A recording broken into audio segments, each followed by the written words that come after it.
šiandienos dieną pirmiausia? Iš tikrųjų labai norėjau, kad jaunimas suloštų su šitais abiem varžovais. Lukas išspaudė nuo pat pradžių ir žmogus nebesutiko toliau kovoti, aš taip supratau, ir skausmai. O man tas solidžiai, netikėtai jam pačiam suveikė visą tai, ką mes sutarėm daryti.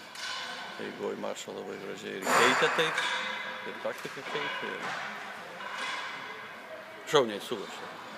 Ir visą apibendrinant, kaip Norvegijoje šitas mačas, kaip galima vertinti? Kad mes buvom favoritai, tai aišku, kaip ir anksčiau sakiau, labiausiai bijau traumų ir žaidėjų ligų, kas dažnai nutinka. O šiaip, lyderiai yra lyderiai, jie savo darbą padarė ir labai džiugu, kad jiem atlikus gerai darbą mes gavom suteiktas šansas buvo pažaisti ir jaunimą. Ir gavom kelionę į Pietų Afriką.